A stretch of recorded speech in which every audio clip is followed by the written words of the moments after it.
พี่น้องมื้อนี้ผู้ข่ามาแสดงความยินดีกับไม้พัสลีกับเฮียตุกติกน้อยโอ้ซื้อบ้านอีกแล้วพี่น้องเอ้ย2 คนผัวเมียมาซื้อหยังกระดัดกระดอแท้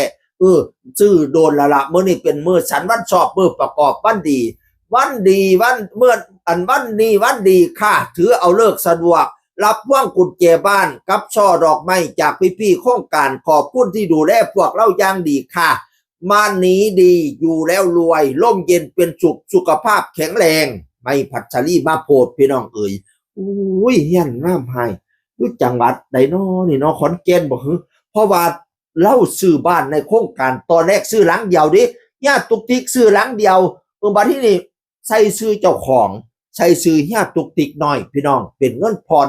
บัดที่นี่คนก็มาว่าเล่าแซะเล่าว่าเป็นหยังซื้อบ้านคือใส่ซื้อเจ้าของคือบ่ใส่ซื้อไม้พัสลีพะนะว่าเล่าศูนย์บัดเนี่ยเล่าศูนย์เราซื้ออีกหลังนึงเลยหลังนั้นเป็นซื้อเจ้าของเงินผ่อนแต่ว่าหลังไม้พัสลีซื้อเงินสดให้เรียบร้อยนี่ล่ะมือรับพวง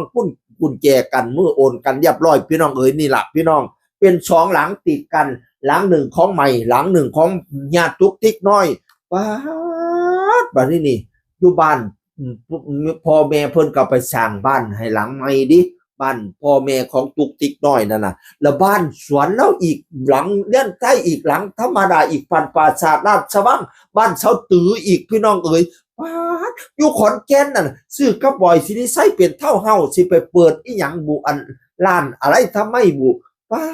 ดเขาเจ้าคือพากันปังพากันดังคักแต่งานไม่พัสลีว่าจะแต่ควบเนาะคิวงานบ่มีแต่ในประเทศต่างประเทศเดือนกันยายนเนี่ยคิวงานต่างประเทศออกแล้วนะไม่ได้อยากเอาหลายคิวเฉยๆถ้าเอาหลายคิวแล้วโอ้ยสนุกแต่สิไปพี่น้องเอ๋ยแต่ว่าเพราะว่าคิวเมืองไทยมันหลายแล้วก็เลยปั่นให้คิวต่างประเทศหน่อยนึงบ่ได้ให้หลายคิวปานใดโอ้เฟียงฟู่เป็นตาหนายช่วงนี้ไม่พัสลีพี่น้องเอ๋ยคอนเสิร์ตร่วมสมัยใหม่พัสลีไม่ใช่ธรรมดาของข่อยพี่น้องเอ๋ยงานเข้าแตกโคบผู้ใดไปอยู่กับไม่เนี่ยดังเป็นตาหนายเนาะผู้ใดก็ได้พี่น้องโอ้ยสุดยอดบ่ว่าแต่หมอลำตั้งแต่หมูไปอยู่ก็ยังดังเนาะอีตือนั่นเช้าตือนั่นโอ้ยขออนุญาตบาดคำเช้าตืออย่าว่าอีดิลูกสาวเพิ่น ตาฮักเป็นตาหนายตาฮักตาเพียงตาแย่งตาเบิง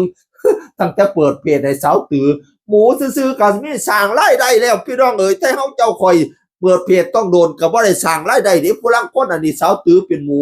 ได้สร้างรายได้เสย โอ้ยคนละเงินก็บ่แต่คนเฮาสิปังบ่ปังแต่คนปังฮอดหมูพี่น้องเอ๋ยนั่นล่ะก็ดีใจนำเด้อได้บ้านหลังใหม่อีกแล้วสนุกอยู่พี่น้องเอ๋ยเสียงคนเก่าเว้าสู่ฟังสวัสดีครับสวัสดีครับ